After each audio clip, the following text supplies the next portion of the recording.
This is the Red Alert. Civil defense information will be broadcast at 6:40. West of the Rockies, you're on the air. Hello. Y2K, how can we prepare? Stop a few of their machines and radios.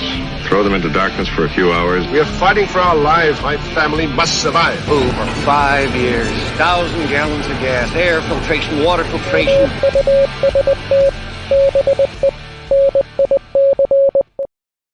Coming at you live from the frozen tundra that is East Central Alberta, Canada, broadcasting via the auditory and visual mediums to my fellow delinquents across the globe. Welcome back to the workshop where we create community, find freedom, promote preparedness, and share success. I am Toolman Tim. Today is October the 30th, 2024, and this is episode 473 of Workshop Radio. Happy Halloween to all my delinquents out there. First off, let's get it out of the way. I apologize that this has to be a pre-recorded episode, but I was not about to let Halloween go by without having a new version of Ghoulman Tim's Workshop of Horrors. This has been done in the vein of Art Bell from many, many moons ago. He used to do his ghost to ghost renditions on Halloween, All Hallows Eve, and it became tradition last year. I have a rule of thumb that I will never call something the first annual of anything, simply because you don't know what's going to happen the next year. But we can now officially say that this is an annual tradition, and we are going to call it the second annual Ghoulman Tim's Workshop of Horrors. So here we are. Strap in. It's going to be a fun one. All right, so let's start out with this week in prepping, or today in history. We call it the Prepper Files, and this was a 2-day event. We're going to call it October 30th and 31st, but if you go back to October 30th, 1938, Orson Welles broadcast the War of the Worlds. I was reminded of this just yesterday in the Telegram group. Chris Dixon mentioned it. He said, Happy War of the Worlds Day. And if you've ever heard of the story, it is unbelievable. The amount of stuff that ended up, the people that got absolutely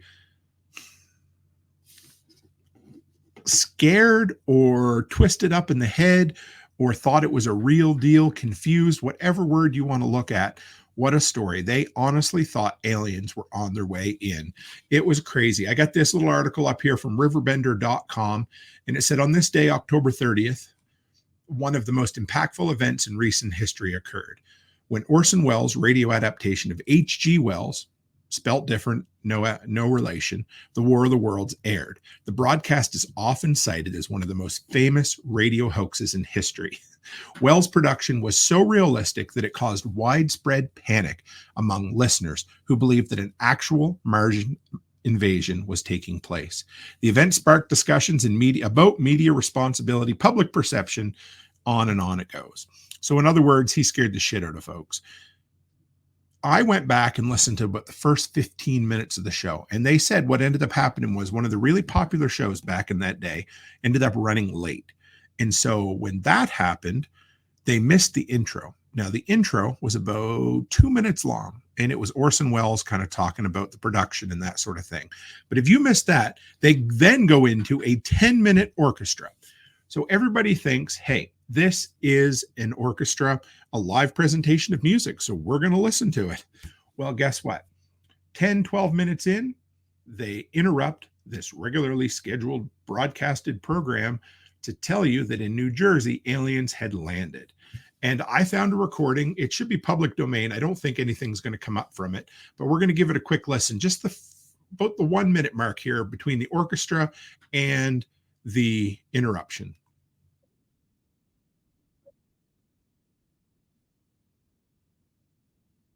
Music itself is rather creepy. This is what people had. They heard this orchestra playing, and they just thought it was music.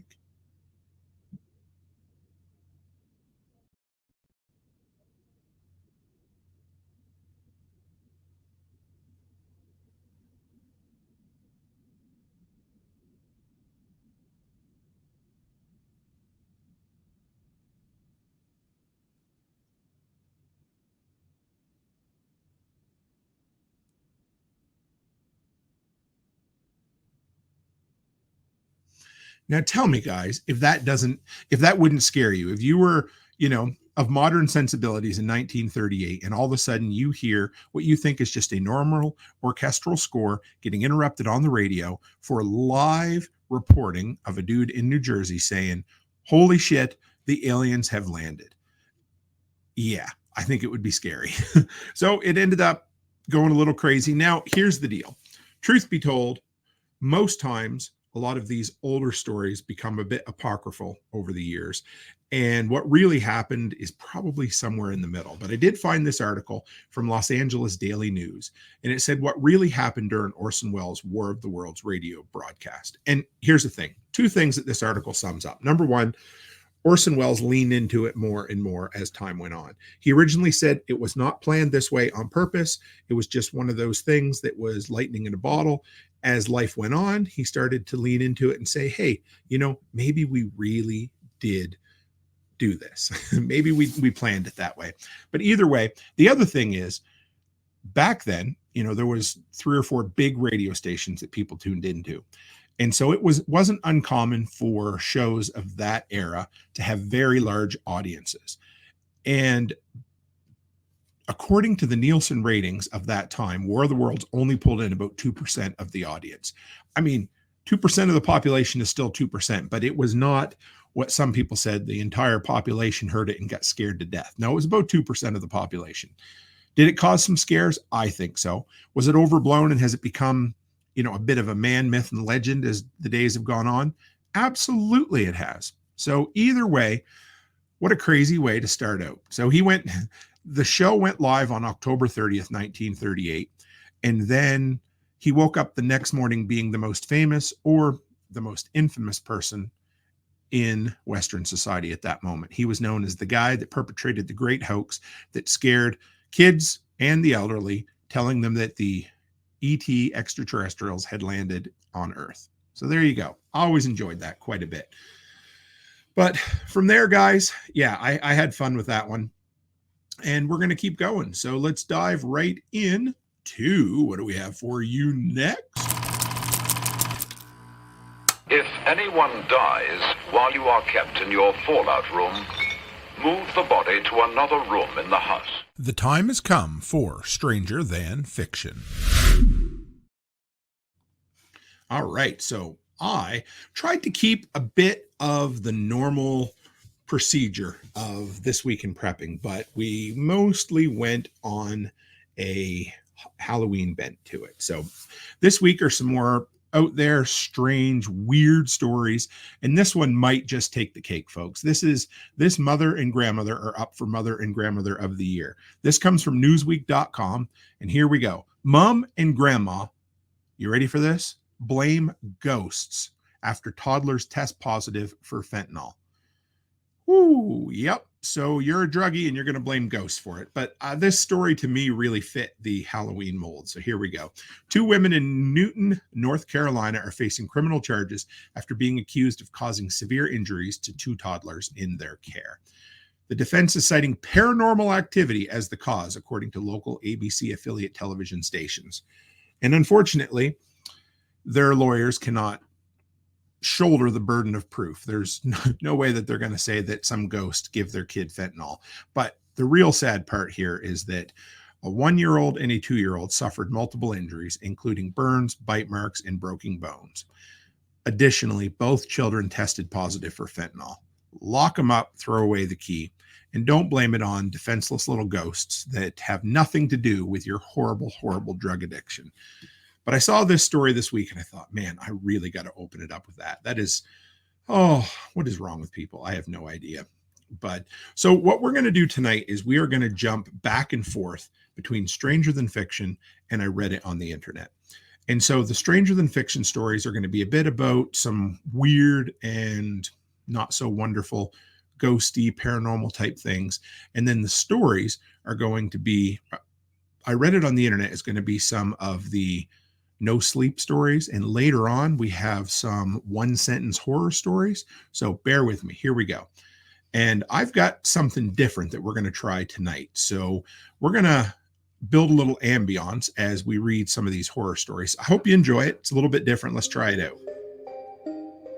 All right, here goes the story, guys. This is No Sleep by Emma Watson but Dumber. That's the name of the user. I've always been blind, and that's fine by me. I'm going to bring this over here. Let's start again. I've always been blind, and that's fine by me. I'm glad I never get to see and then lose my sight.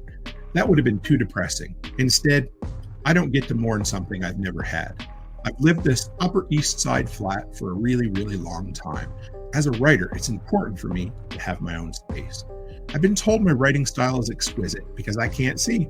I focus on the other senses, and my writing shines by stimulating them. I don't say a red apple. Red has no meaning to me. I say warm, firm, and sour. A bit sweet, fits in your hand, smells of grass and childhood. I'm not going to lie. This flat was nice for a while, but really tiny. I wanted to learn to play the piano. So naturally, since I've saved up a lot of money from my work, I bought this beautiful mansion in the suburbs. At least, that's how my friends and family called it. I don't care. I can't see it anyway. I just needed to feel the warm sunlight in the kitchen, the crisp air from my balcony while I drink my coffee in the morning and listen to the birds. People thought I'd be a problem if my house had an upper floor because according to them, even if I'd lived my whole life blind, I cook, chop up things, take baths, and clean the house, I apparently can't climb some damn stairs.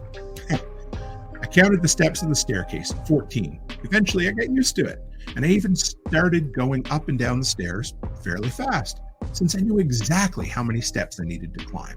That's the thing. When you're blind, some movements become reflexes. Since you live alone, you learn how to position certain things, and you'll always find them in the same place. One day, however, I was going down the stairs, and I tripped. Where I expected the floor to be, there was an additional step. I didn't think much of that. Figured I must not have paid much attention. I mean, yes, it was odd because after 30 years of being blind, tripping wasn't really a common thing, but I didn't look much into it. However, when I went up again, I tripped at the top. Now this was unusual. Sure, it was also an extra step. I went back down the stairs and I counted 15. And then 14. The fuck? Sure enough, 14 steps. Whatever. I went to sleep. A few days passed and I didn't trip anymore. I played it off as some error my tired mind made. Then one night, as I went downstairs to get a glass of water, I tripped again. I really fell down on my foot. This was not a skipped step. There were at least 2 additional steps. I felt around, I stood up. My foot hurt a lot. I couldn't really stand up on it, but no serious damage.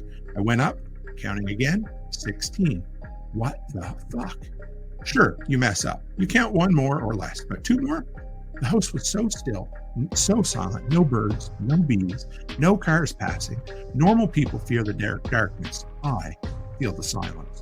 I went down the stairs again, counting. By the time I reached the bottom, I counted 14 again. I went up again, 18. This was ridiculous. Was someone messing with me? Still, I went back and I checked to see if the door was locked, and it was. I can make my way around pretty well. I went into the kitchen, into the hallway, and then I bumped into something. I froze. My organs tensed up. The hairs on the back of my neck stood up. My ears were listening for anything. I'd never felt so much fear in my life. Decided to go on and check the door. Yeah, locked. I made my way back upstairs, and this time I didn't bump into anything or anyone. 18 steps. All night, all I did was go up and down like some crazy lunatic. Every time I got different results. Back up, back down. 14, 15, 17, 19, 21, 27, 33. How is this possible? 52, 88 steps. I thought I was losing it. I could absolutely feel the sense of impending doom. Something was there with me, and it was vile, disgusting, and unnatural. This staircase was never ending. 102. I finally gave up. Whatever this was, I didn't want to reach the bottom. I went back up. The moment I turned my back to go up, I tried to be brave, but something got over me, and I ran on all fours, desperate to reach the top, desperate to run back to my bedroom. I don't remember how I got inside and locked my door, but I did. And now I'm sitting here and typing. This house is strange. It's weird. It's eerie. It's disturbing. And I think if I had gotten to the bottom of the staircase, I'd have left this world. I don't think that was my house anymore. However, no matter what stupid, cryptic, eerie, unnatural staircase I unveiled, it's important not only that I don't go down there, but that nothing ever comes up either. And right now, I hear the stairs creaking. So I hope you liked that one. It's a good start. I really enjoy some of these stories. We'll go through 2 or 3 of them tonight as time permits. But these are, you guys know I'm a bit of a fan of Reddit. And so I try to give credit where credit's due. But if you follow a lot of the Instagram accounts or some of the different YouTube channels, there's a ton where people take the time and read these stories. And they're so, so well done. All right, let's move on to the next one. Here's our next Stranger Than Fiction. This comes from ndtv.com. And it says, murderer's curse haunts British pub chair for over 300 years. The legend dates back to 1702, when Thomas Busby, a criminal, was executed for murdering his father-in-law and allegedly cursed a chair in the pub. I often think somebody's murdered and their thought is, I'm going to curse a chair. And not the chair so that nobody ever sits in my favorite chair in front of the fireplace at home. Nope. This is going to be my favorite chair at the pub. Where does that come from? A local man has discovered the more than chilling legend behind the former pub in the village, the Busby Stoop, according to the Metro. The story goes that a convicted murderer by the name of Thomas Busby cursed a chair in the early part of the 18th century, which doomed the many people who sat in it subsequently. It's purported that Busby had been a criminal involved in the business of coin forgery. Wasn't even good enough to forge paper money, just coins. That's all. Dude, reach for the sky. You don't have to, you don't have to, in the words of Eminem, you don't have to live down here. You can start living up here, guys. He's said to have, while being taken from the inn to be executed and subsequently hanged, placed a curse on anyone who dares sit in his chair. After his execution and subsequent hanging, okay, I don't know who wrote this, but this article uses the word subsequent 3 times in 4 sentences. There should be a check for that. The pub took on his name and the reputation that sent chills down people's spines. The chair was removed to the local museum after rumors of people who sat in it coming to some sort of misfortune. It's now securely attached to the wall. Intrigued by the story, Wade Redford, a 17-year-old paranormal investigator, examined the Busby Stoop in 2008 and claimed to have captured audio evidence the moment before the chair fell off the wall, broke his neck, and then shattered itself into pieces.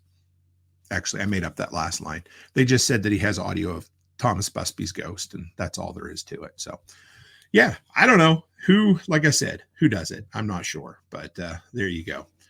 All right, what do I got next for you guys? I got another ghost story. This is a good one. This one comes from No Sleep. Let's bring this up full screen so you guys can really enjoy it. Actually, we can probably, yeah, here we go. All right.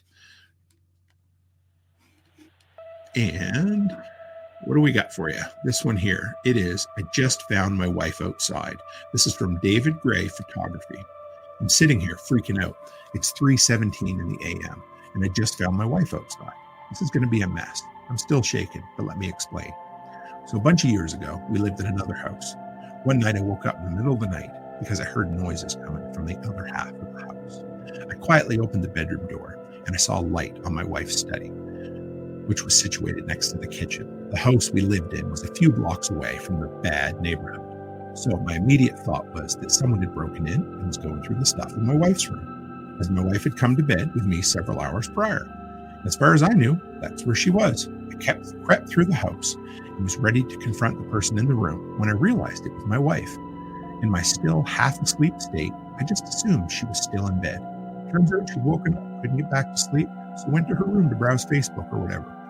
I'd almost confronted my own wife, thinking she was a burglar. Now, in our current house, we have a screen door and a wooden door. The wooden door is a deadbolt, and you have to make sure that you take the house keys with you, because if you close the wooden door, you're not getting back in unless you grab the hidden spare key or knock on the door or the window to be let back in. So, about an hour ago, I was woken up with the front door rattling. I grabbed my phone, pull up the security camera. To my surprise, there's my wife standing there, kind of shivering. It's definitely her, because we've been married over a decade, and I know what my own wife looks like. She's dressed in the same clothing she wore today, a red top, black pants, 100% her. I don't know what she's doing out there, but it's her. Confused, I roll over, and there's my wife, fast asleep. Remembering the incident in our last place, I used my phone screen to shine a light on her and confirm that it's definitely her. She's definitely in the bed, and at this point, I'm confused. I get up and make my way through the house to the front door. As I walk into the lounge room, our cat looks up at me, half asleep. Normally, she's super curious about stuff going on outside, and I would have thought that hearing that screen door rattle would have caused her to try to do something. So I stand by the door and I call out, "Who is it? It's me. Hurry up. Let me back in. I'm freezing." I went outside because I heard something, but forgot to take the keys in my bag with me. It absolutely sounds like my wife. Accent, intonation, knowledge about where her set of keys are, everything. But I'm not convinced because I just saw her sleeping in my bed with my own eyes. "Hold on a second," I tell her. Now I'm heading back through the house and into the bedroom. I wake up my wife and I say, "This is really fucking weird, babe, but you got to see this." I open the camera app and show her the front door. She's still at the front door, looking around, wondering what I'm doing, because all I need to do is let her back in, is turn the handle and the deadbolt. My wife says, "What? When was that recorded?" I tell her it's not. This is live. You're standing outside by the front door. I just went down there and I asked, "Who is it?"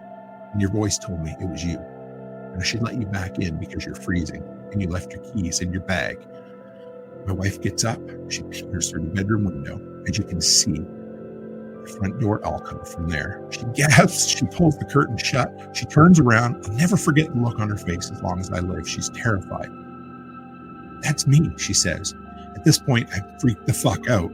I'm wide awake. I'm speaking to my wife. I'm physically touching her while looking out the window at her. But there she is, standing outside in the very outfit she wore today. Same hair, same glasses, same everything. We walk into the lounge room and I grab the big torch I have. It's a big, sturdy, metal, super bright flashlight. Great for blinding people and hitting them if they get too close. "What's your name?" I ask. She tells me her full name, including her middle. "What's your birth date?" She's correct. "What'd you have for dinner tonight?" She tells me that too. And she mentioned she cooked it. I can hear my real wife standing next to me, trying to control her breathing as she's scared out of her mind. I nudge her and I whisper, "Ask her something only you would know. When was the last time, when we last stayed with my parents, what change had Dad made to my old room?" There was a pause. "Who is that?" the person outside said. "Why aren't you letting me in? You know it's me. You're starting to freak me out here. Who is that inside with you? Is that a recording of me? What's going on here?" I said, "Answer the question. What change had been made to your room the last time we visited?" Another pause. Then finally, there was a second bed added as Max and Damien, my brother-in-law's two kids, sleep in there while visiting Mom and Dad. There's a gasp from my wife next to me. Now we're both really freaked out. I grab her hand and I lead her back into the bedroom and turn the lights on. We're still awake, watching the cameras. The other person walks toward the backyard, presumably to grab the spare key. That was about 40 minutes ago, and I haven't seen him since. I'm too shit scared to go to bed because I'm scared that this person who knew everything about my wife will find the spare key and enter. I don't know who they really are or what they want, but all I know is I'm not letting them into this house. That's one of my favorite stories I've read in a long time. That one actually gives me a bit of chills as I read it. I don't know if you enjoyed it as much as I did, but I almost thought, here was my idea behind this story. I actually thought that the lady inside was going to not be his wife. And maybe that's true too. Maybe that's the design. It's designed to make you wonder who it actually was. But what would you do if you woke up and your exact doppelganger, maybe not your doppelganger, but you or your wife is in bed with you and sitting out the front door trying to get back in the house? Whew. That's like vampire shit, guys. That's crazy. All right, what do we got next for you? Here we go. So last year I did some UFO and some Bigfoot stuff, but I never got real specific. So this year I decided to bring up a map on UFO sightings and on Bigfoot sightings. And instead of doing Canadian stuff, I decided to look up the closest sightings to Delinquent's Gully. And I'll be damned, I actually found some. So this is a UFO sighting from 2020, January 18th, 2020. So just before the pandemic. Location, Decaturville, Tennessee. So 8 miles, less than 8 miles from Delinquent's Gully. Shape, light. It was a shape of light. Characteristics, lights on the object, aura or haze around the object. It emitted beams, changed color, aircraft nearby, electrical or magnetic effects, and animals reacted to it. Here's the story. I've been seeing the same bright yellow to orange color changing light, circular shaped flying object that sometimes doesn't appear on camera or video when trying to film the occurrence. I usually notice it's in the same area in between my mom and grandma's house on the Tennessee River. Cedar Bluff area, actually. And it literally follows me back home 15 miles away. It's super fast. And when a flash is used to get a picture, it appears to get closer to my vehicle. My door locks start clicking. My radio is going off and has some interference. Sounds like someone walking with a phone in their pocket. I have numerous videos and phones. It's not a drone, I don't believe, because the bright lights and ability to keep up is 60 to 70 mile per hour. This has been going on for almost 2 years with many witnesses. So that is our local UFO to Decaturville. I kind of like that, actually, a fair bit. I have to have a drink here real quick, folks, before I go into another report here. Here's another one for you. This one comes from, this is the BFRO.net, the Bigfoot Field Researchers Organization. All right, bear with me here, guys. I've got a story that was submitted later on tonight from a delinquent in the community as well. So this should be a good one. Here we are. All right, this happened in 2011 in the summer, the month of September, date the 15th. This is in Perry County, Tennessee. Nearest town, Flatwoods or Linden. Linden would be very, very close to where Mr. Sean Mills lives. Nearest road, it says 13. I don't know if that's highway or what, but observed. I'm an avid outdoorsman. I canoe and camp on the regular basis, mostly by myself. Nobody spends any time in the wild anymore. On my most recent canoe camping trip, I had set up camp starting a fire, and I just finished my dinner at around 9 p.m. I had put my drinks in the water on the edge of the river and was walking down to the edge of the river to grab them. When in about 10 yards of the edge, I hear a big splash, something being thrown or dropped into the water. I didn't pay any attention, but I kept walking. Then as I approached the edge, another even bigger splash was made, and I could see the large rock that made it fly through the air, hitting about 10 yards from where I was. I froze, and all the hair on my body stood straight up. I shined my LED light over to the area and saw a set of eyes for about 2 seconds before they vanished. I fired my pistol to scare off anyone I thought would be messing with me, but no response. And this was on a weeknight where the possibility of someone roaming the area wasn't real likely. I quickly packed my gear and I left for home. The next morning, I came back to the site to look around, and I'd heard something rustling in the brush. Then I heard knocks and a steady pattern of 3. I grabbed a piece of driftwood and knocked back. This continued for around 5 minutes until I heard a car coming. So I stopped because I didn't want to give anybody any curiosity, and I didn't want anyone to think I was downright crazy. I left, came back 4 days later, and spotted the track. The track was around 4 to 5 inches longer than my shoed foot, which is a size 12. And then it says here, also noted, stick knocking, rock throwing footprint. Other witnesses, just the one. Other stories, sightings a few years ago by a friend. Time and condition, 9 to 9:15. River's edge, cloudy and windy day, winds from the north. Follow-up investigation report. I spoke with the witness at length and found him to be very credible. He's a healthcare professional and an avid outdoorsman. His answers to my questions were thoughtful and considerate, and he asked a number of excellent questions in return to help himself be prepared should he ever have another encounter. The witness was solo canoeing during the midweek on the Buffalo River. The Buffalo River is the longest unimpounded river in Middle Tennessee in the United States, flowing 125 miles through the southern and western portions of that region. It's the largest tributary of the Duck River and is very popular for canoeing, especially in its middle section. The river is named for the buffalo fish, which was abundant when the Europeans first arrived. After hearing the first rock hit the river, the witness was able to see the second rock flying through the air. He indicated it was a sizable rock and came from a heavily wooded area across the river from where he camped. Due to the heavy undergrowth, it was hard to determine how far off the ground the eyes were when the witness shined his light on them, but they were high enough to indicate an upright figure. The rock throwing plus the eyes that were seen, combined with the wood knocking exchange that next day, are all indications of a probable interaction with a Sasquatch. Pretty cool, hey? And not very far, I think less than a half hour from Delinquent's Gully. So there's that. So yeah, so that was a UFO sighting near Delinquent's Gully, and one of our greatest Sasquatches, Sam Squatches, if you like the Trailer Park Boys, something like that. But either way, there you go. I hope you enjoyed those. So let me clean up here right quick, get rid of a couple of these. And okay, here we go. Here's another story for you guys. This is a ghost story based around ham radio. Whiskey November Papa. And what do we got? It not been a wouldn't even have been in the ham shack. It was Halloween after all, and ordinarily I'd have been handing out candy to the variable parade of midget monsters and diminutive divas at my front door. But it was dark and stormy, so I drifted into my radio room. Knowing that I might have to jump up at any moment to make a run for the front door, I dared not start a rag chew with the big rig. Instead, I decided that this was a good evening to fire up the old antique and hear our bands through the unique circuitry of a 1930-something regen. As the tubes warmed up, I settled into my chair at the vintage operating position in my shack.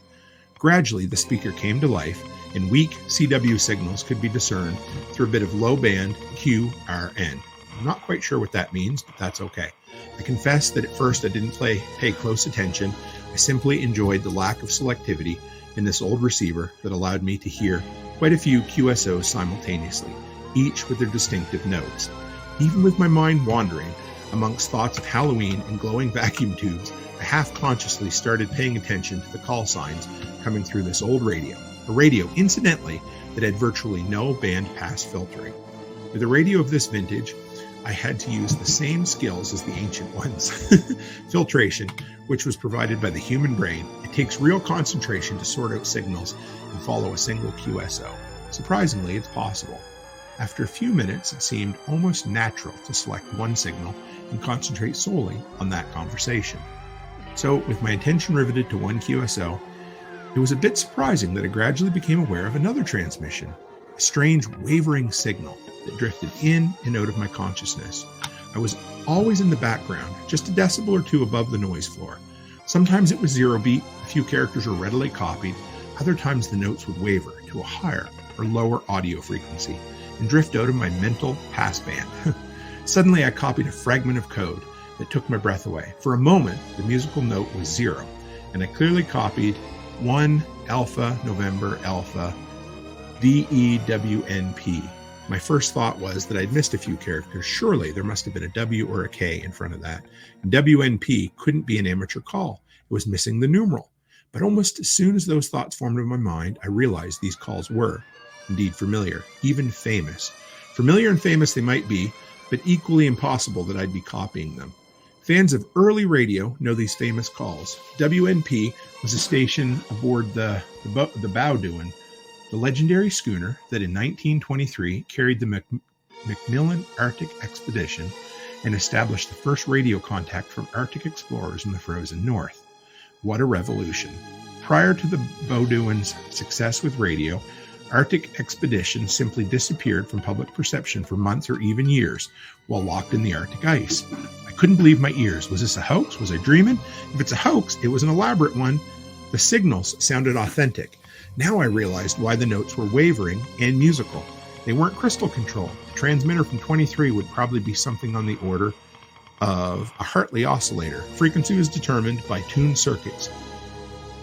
And under windy conditions, the frequency changed with gusts of wind. These signals were wandering around the band such that only my ancient receiver could have picked them up. My modern big rig, even with filters, would have been way too selective to follow it. Listening to the notes, I imagined the cold, howling winds that drove these musical tones. I copied more code, latitude 79 degrees north, all well aboard the Bowdoin. Locked in the ice, ready for the winter layover. Receive news from NAA. Signals more reliable with the almost continual darkness. Whether hoax or not, the feeling was electric. I had goosebumps. The hair on my neck stood up. I didn't question how. Whatever was happening was beyond reason. I just copied, and my heart went out to these steadfast operators who labored under such challenging conditions to advance the art of radio science. Suddenly, again I was startled. The noise. There it was again. Oh, it was just the doorbell. Kids were back. Time to give him candy. And I never heard from the Bowdoin again. That's kind of a fun one. That one was fun. When I started doing some research for this episode, I always try to find at least one ham radio scary story. And that one, it does it. Can you imagine catching? There's probably something scientific behind it, but I like to lean into the supernatural. Wouldn't it be interesting if you're sitting down in your ham shack or your radio shack, as Jeff Rowe, a guy I knew, used to call it. He'd say, come on down, hang out in the radio shack. But could you imagine catching something that had refracted back to you off of some celestial body? It went out 30 years and came back 30 years, and you're just catching it at that time. To me, that would be really interesting. I would love that.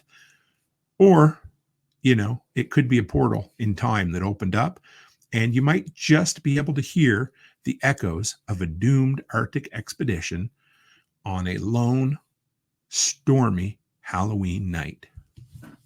So there you go, folks.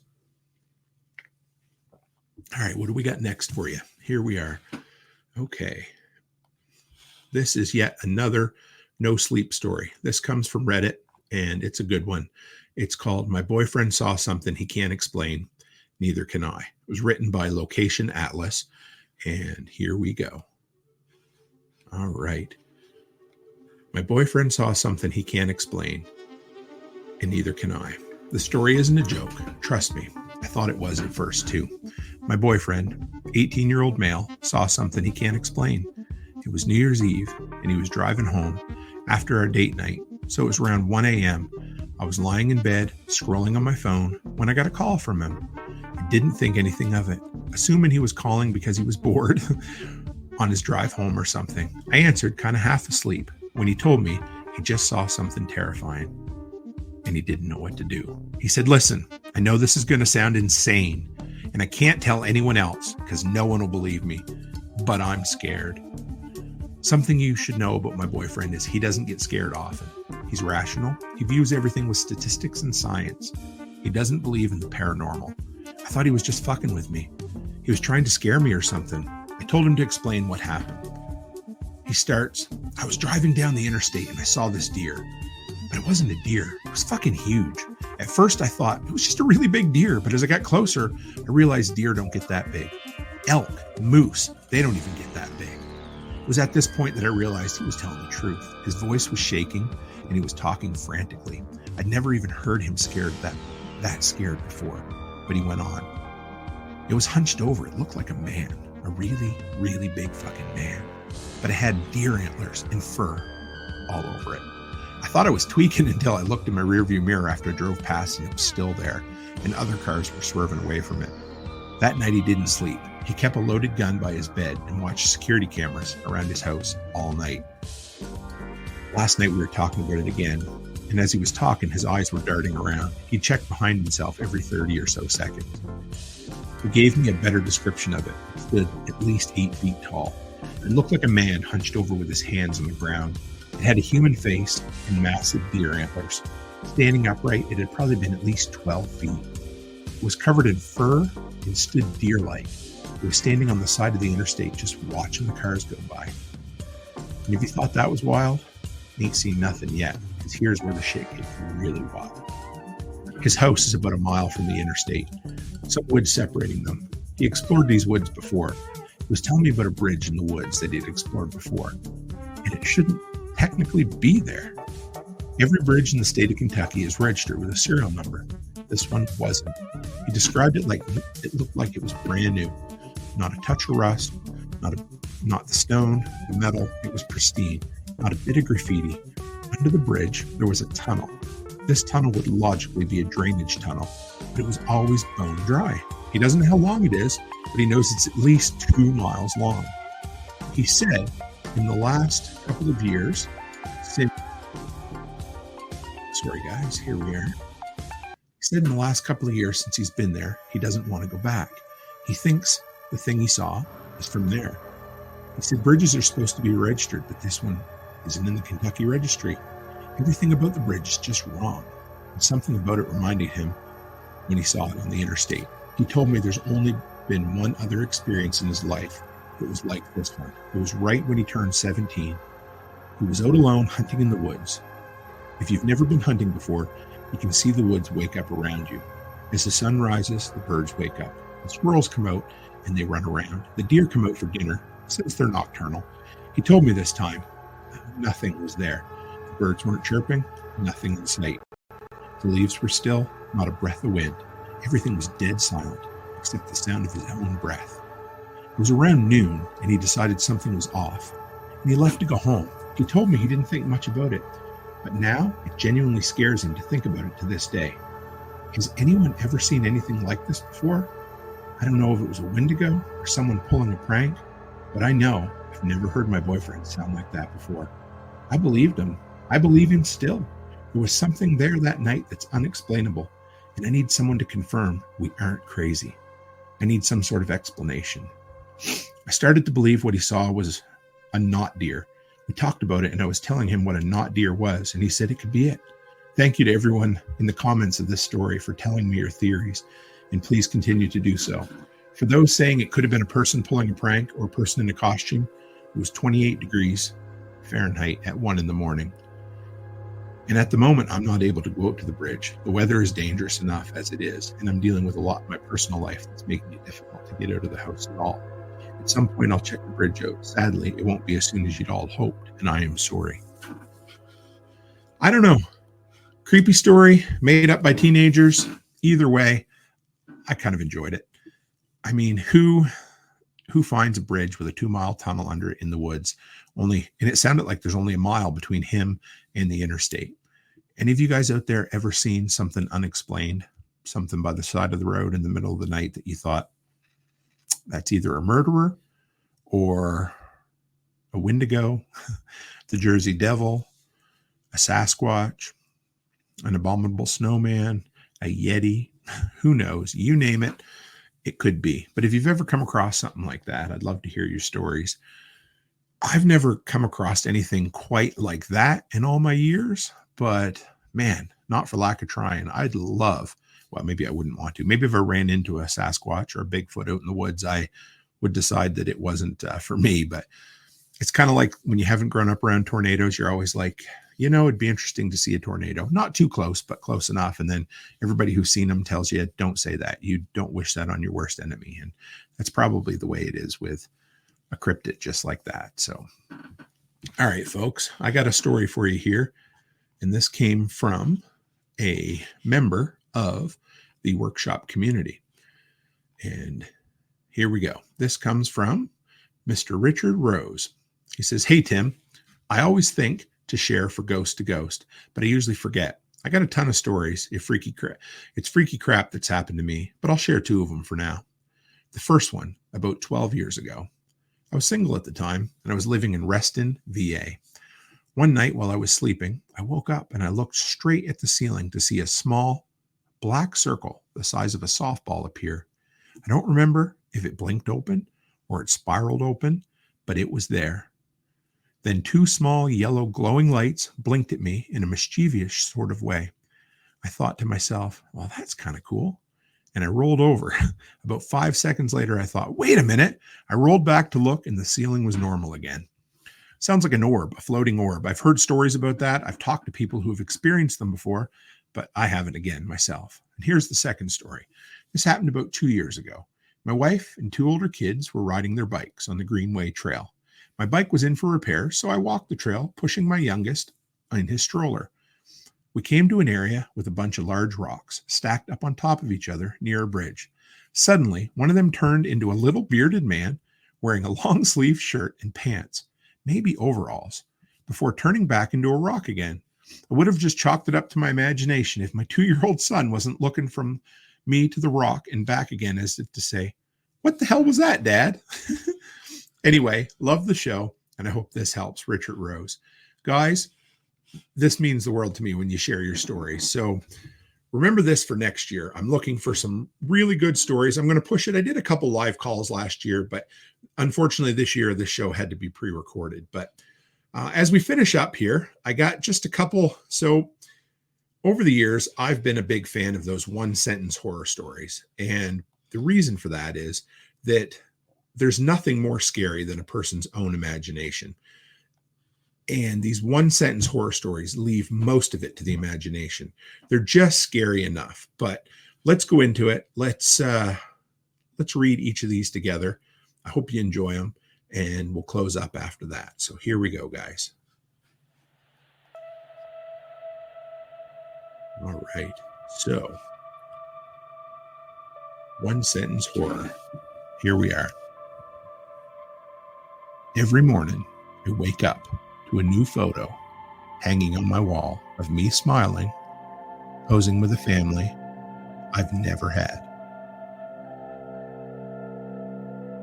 I let the Tesla drive itself while I slept. Now it won't give back control, and it's driving down a long, winding, unmarked gravel road. So, how many teeth do you need? My dentist says to someone in the hallway after starting my anesthesia. In that moment, I realized I wasn't afraid of being alone in the dark. I was afraid of not being alone in the dark. We finally translated the alien response, and it was simply, "Be quiet or they'll hear you." You've never felt the same after learning Morse code. The lamp on your nightstand keeps telling you that they're watching from the shadows. And finally, my hands are reduced to a bloody mess of broken fingers, torn skin, and removed nails. The casket lid barely has a scratch. Well, folks, I hope you enjoyed this evening. This was the second annual Toolman Tim's Workshop of Horrors. I love putting these together. They're a lot of fun. If you got some stories you want to share, I'll hold on to them for next year for sure. As far as what's coming up this week, Sunday evening, I have a pre-recorded interview with the lunatic farmer himself, Joel Salatin. It was released a few months ago on Patreon, and it's now reached the age where I can put it out on the regular podcast feed. So I really hope you enjoy that. And until then, we'll be back next Thursday for This Week in Prepping. If you haven't, take a minute, come by the Telegram group, join us, because that's where all the cool delinquents hang out. And guys, as always, stay scary, stay sickly, and have a spooky day.